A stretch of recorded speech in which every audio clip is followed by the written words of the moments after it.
Halo ya, halo pemirsa, kembali lagi bersama saya, Agnes Maundeng dari tim komunikasi Satgas COVID-19 Kota Bitung. Kali ini kami hadir dalam program spesial Siaga 5M. Saat ini saya ditemani oleh staf dari Dinas Kesehatan Kota Bitung. Di sini sudah ada bersama saya, Samria, di mana pada episode kali ini kita akan membahas dan berbagi seputar COVID-19 serta cara penanganannya yang baik, benar, dan tepat tentunya. Yang pertama adalah memakai masker. Kenapa sih memakai masker itu penting? Serta bagaimana cara memakai masker yang baik dan benar. Jadi memakai masker itu penting karena COVID-19 itu virusnya keluar lewat hidung dan mulut kita. Sehingga kita harus menghalangi virusnya keluar dengan memakai masker. Selain itu, memakai masker juga bisa mencegah virus yang dari luar masuk ke dalam saluran pernafasan atau ke dalam mulut kita. Dan bagaimana sih cara memakai masker yang benar? Sebelumnya kita perkenalkan dulu ya, ada beberapa jenis masker. Yang pertama adalah masker kain. Ini masker yang paling umum, paling mudah didapat, biasanya dijual di banyak tempat, bebas.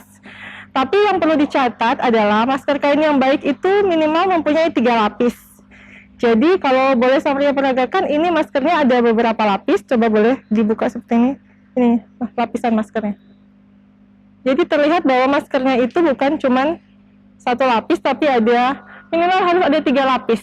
Itu untuk masker kain ya. Kemudian ada masker medis.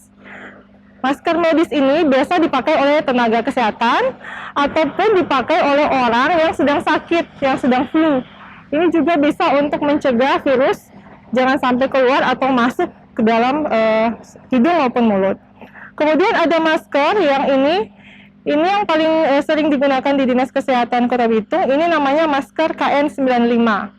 Petugas kami yang terutama yang bertugas untuk swab test, rapid test, atau yang bertugas untuk mengantar dan menjemput pasien COVID, biasanya mereka menggunakan salah satunya masker ini, masker KN95. Ini tingkat filterisasinya lebih tinggi lagi. Oke, kalau begitu kita coba peragakan cara memakai masker yang benar seperti apa. Nanti akan diperagakan oleh Samria. Kebetulan Samria sudah pakai masker, tapi tolong kita lapis. Oke, jadi dikaitkan di telinga dengan harus menutupi hidung dan sampai ke dagu. Jadi pastikan hidung sampai ke dagunya tertutup dengan masker. Seperti itu cara memakainya, dan usahakan selama memakai masker jangan dinaik turunkan atau dilepas-lepas. Kecuali sudah sangat urgent atau penting, misalnya kalau mau makan baru dilepas. Kalau dilepas, lebih baik dilepas sekalian. Jadi dilepas sekalian, jangan ditaruh di bawah dagu atau ditaruh di atas. Pastikan sekali lagi masker itu harus menutupi hidung sampai ke dagu. Yang perlu juga diingat adalah jika kita berada di keramaian, misalnya kita pergi ke pasar atau menggunakan transportasi umum, jarak yang harus kita jaga selalu dengan orang lain kita yang berinteraksi dengan kita itu harus minimal 1 meter, 1 sampai 2 meter. Ini untuk mencegah bahwa di keramaian itu kan kita tidak tahu siapa yang sakit atau siapa yang sehat. Sehingga untuk mencegah memakai masker dan menjaga jarak sangat penting, terutama di keramaian. Selanjutnya adalah cara mencuci tangan yang baik dan benar. Jadi mencuci tangan ini sangat-sangat penting. Kenapa? Karena tangan kita ini sepanjang hari kita gunakan untuk memegang segala sesuatu. Misalnya memegang handphone, atau memegang meja atau alat tulis di tempat kerja, atau memegang gagang pintu. Di semua permukaan benda-benda itu kita tidak tahu kan apakah itu bersih atau sudah terdapat kuman, mungkin bekas droplet orang atau tangan orang yang memegang, sehingga mencuci tangan itu sangat-sangat penting. Mencuci tangan sangat direkomendasikan menggunakan sabun dan minimal dilakukan selama 60 detik. Jadi harus dilakukan minimal 1 menit dengan mencuci keseluruhan permukaan tangan, punggung tangan, dan sampai ke pergelangan tangan. Mencuci tangan dengan air dan sabun itu adalah pilihan yang pertama, selalu menjadi prioritas. Hanya jika kita tidak ada pilihan lain, baru kita boleh menggunakan hand sanitizer. Hand sanitizer ataupun cairan pembersih lain yang mungkin tersedia. Lebih praktis memang, tapi jika kita masih bisa mengakses tempat cuci tangan yang ada sabun, kita wajib mencuci tangan dengan sabun. Setelah kita sudah memakai masker, menjaga jarak, mencuci tangan, selanjutnya ada hal yang tidak boleh dilupakan dan harus menjadi kebiasaan kita, terutama di masa pandemi ini, yaitu menjaga imun tubuh. Menjaga imun tubuh itu salah satunya bisa kita dapatkan dengan mengkonsumsi makanan yang bergizi. Makanan yang bergizi yang harus kita makan adalah makanan yang tersedia di sekitar kita yang bisa memenuhi kebutuhan gizi kita. Kalau dihitung, kita biasa makan apa? Misalnya tinutuan, itu mengandung sayur-sayuran dan juga karbohidrat, vitamin itu sudah sangat lengkap. Apalagi biasanya ikan juga tentu menjadi menu favorit orang Bitung, ikan bakar sangat terkenal. Kalau Ria, makanan favorit apa Ria? Makanan favorit biasanya buah. Buah? Ya. Suka makan buah apa? Biasanya buah apel, pepaya. Oke, sayur suka? Sayur sih biasanya banyak sayur kangkung sama bayam. Oh ya, jadi sebenarnya kalau bilang makan makanan yang bergizi, kita harus lihat saja apa yang tersedia di sekitar kita. Untuk kebutuhan protein misalnya kita bisa dapat dari telur, dari tahu, dari tempe. Dan untuk kebutuhan karbohidrat kan banyak pilihan. Kita boleh ganti selain nasi, bisa makan juga dari ubi, batata, dari bete, atau tumbuhan-tumbuhan lain yang juga mengandung karbohidrat. Kemudian jangan lupa yang harus dikonsumsi selalu juga itu adalah buah. Buah itu seperti lihat tadi suka makan pepaya. Pepaya kan selalu tersedia dan harganya juga relatif murah sehingga bisa selalu kita makan setiap hari. Atau pisang atau apa saja yang tersedia di sekitaran Bapak Ibu. Di sini saya punya beberapa contoh makanan-makanan bergizi yang tersedia di Kota Bitung. Contohnya di sini ada alpukat. Ini tadi belinya di mana? Di pasar ya? Pasar Girian? Oke. Jadi ini alpukat hampir selalu tersedia di pasar. Selain itu banyak juga buah-buahan lain di pasar. Kemudian salah satu produk yang juga menjadi andalan dari Kota Bitung itu adalah VCO. VCO ini dibuat dari kelapa. Jadi virgin coconut oil ini sudah sangat terkenal dan sudah banyak penelitian yang membuktikan bahwa salah satu khasiatnya itu bisa meningkatkan imunitas tubuh. Imunitas tubuh yang baik itu akan membantu kita untuk mencegah kita terkena dari COVID-19. Selain itu juga minum air putih dan minum jus buah-buahan juga sangat disarankan untuk membantu meningkatkan imunitas tubuh kita. Jangan lupa juga untuk rutin berolahraga. Berolahraga dapat meningkatkan kesehatan tubuh kita. Jadi olahraga itu bisa bermacam-macam. Apa yang bisa Anda lakukan? Mulai dari jalan kaki, misalnya 30 menit jalan kaki tanpa berhenti ya. Kalau 30 menit jalan kaki itu sudah termasuk bisa dihitung sebagai olahraga. Kalau jalan kaki cuma 2 menit, belum bisa kita hitung sebagai olahraga. Kemudian bisa juga berenang.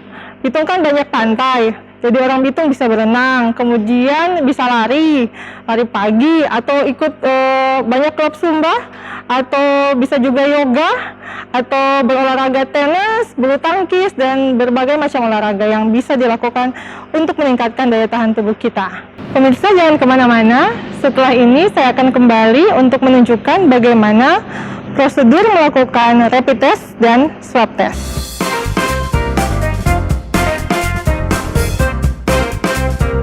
Bukanlah hal yang mudah untuk menjalani perawatan COVID-19. Harus menjalani isolasi seorang diri, tidak ada yang menjenguk. Hingga berbagai kegiatan yang menjadi sangat terbatas. Meski begitu, perlu kita sadari COVID-19 bukanlah akhir dari segalanya. Dengan penanganan yang cepat dan tepat, Corona bisa diatasi. Melalui program pendampingan dokter pribadi, Kami akan selalu ada, kapanpun dan dimanapun. Untuk mendampingi dan memberikan bimbingan medis di setiap langkah pemulihanmu. Bersama kita melawan COVID-19. Bersama kita lawan COVID-19. Ingat, Kamu tidak sendiri, kami ada di sini.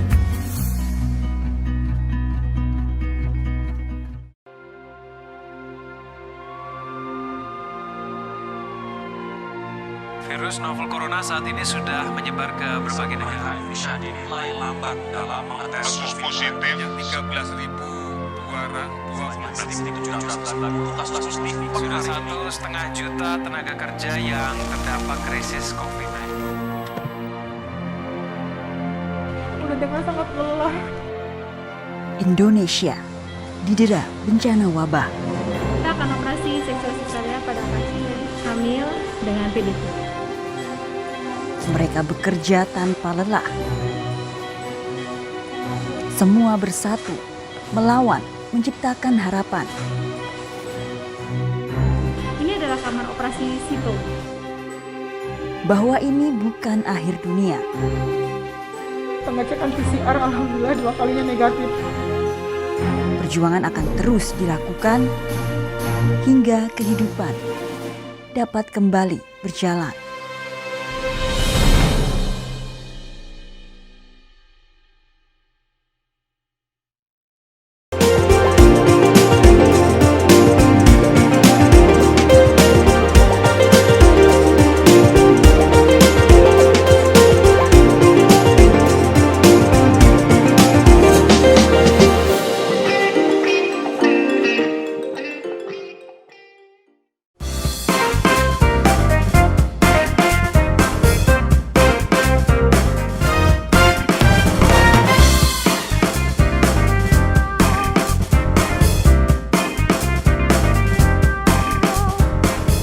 Halo pemirsa, kembali lagi bersama saya Agnes Maundeng dari tim komunikasi Satgas COVID-19 Kota Bitung.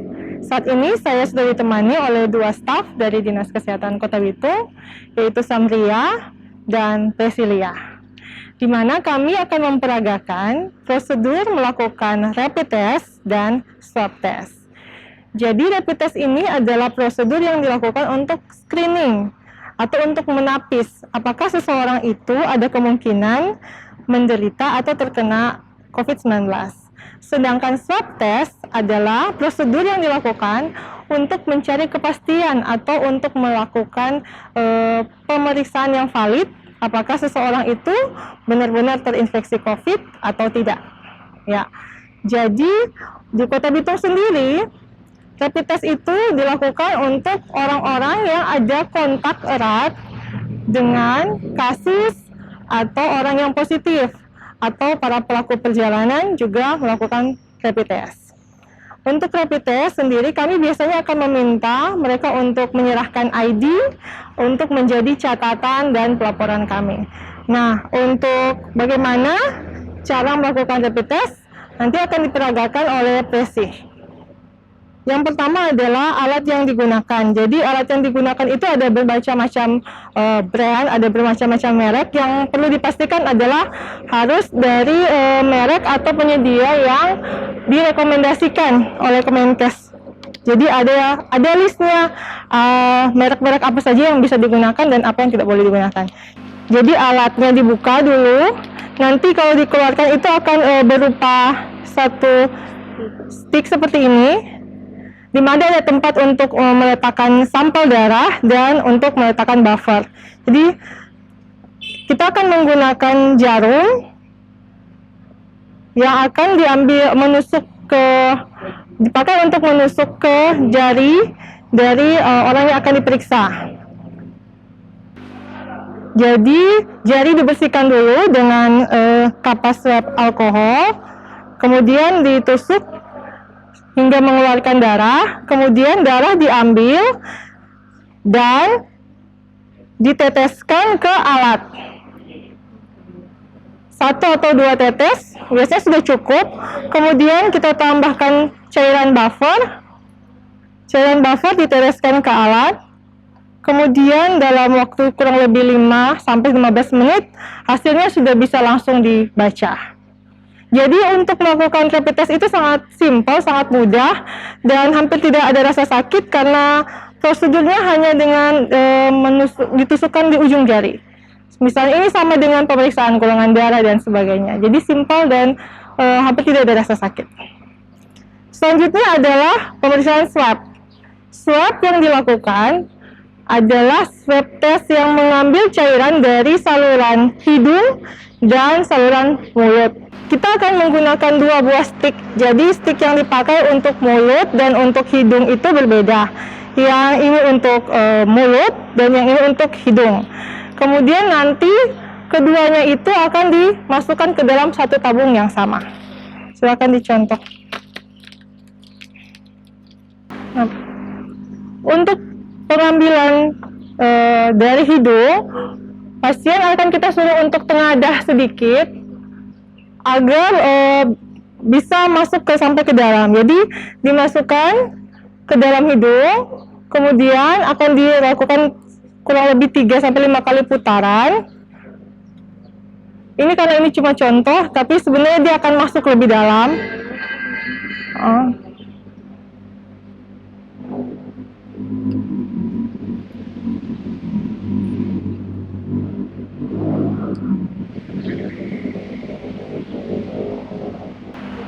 Selanjutnya pengambilan yang untuk rongga mulut.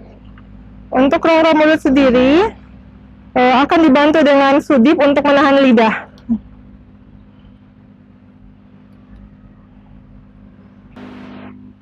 Prosedurnya, pasien akan diminta untuk membuka mulut dan petugas akan mengambil usapan dari rongga mulut. Selanjutnya sampel dari mulut dan hidung akan dimasukkan dalam tabung yang sama, diberi kode ID untuk agar tidak tercampur atau diketahui ini milik siapa, dan kemudian akan dikirimkan ke lab di Dinas Kesehatan Provinsi. Jadi untuk prosedur pemeriksaan swab sendiri juga sangat simpel. Durasinya tidak akan mencapai 1 menit, jadi hanya akan masuk dari hidung sekali dan dari mulut sekali, selesai. Jadi masyarakat yang mungkin selama ini takut dengan proses untuk pemeriksaan swab, kalau melihat contoh dari kami kira-kira tidak perlu merasa takut ya, karena prosesnya sangat simpel dan sangat cepat. Demikian sudah kita lihat bagaimana cara melakukan rapid test dan swab test. Untuk hasilnya sendiri, kalau rapid test itu di hari yang sama sudah bisa langsung ketahuan hasilnya apakah reaktif atau non-reaktif. Untuk surat keterangannya sendiri bisa diambil di Dinas Kesehatan pada keesokan harinya. Untuk swab test yang dilakukan saat ini hasilnya bisa diketahui dalam 3-7 hari. Untuk hasilnya yang bersangkutan nanti akan dihubungi oleh Dinas Kesehatan. Kemudian untuk surat keterangannya juga bisa diambil di Dinas Kesehatan.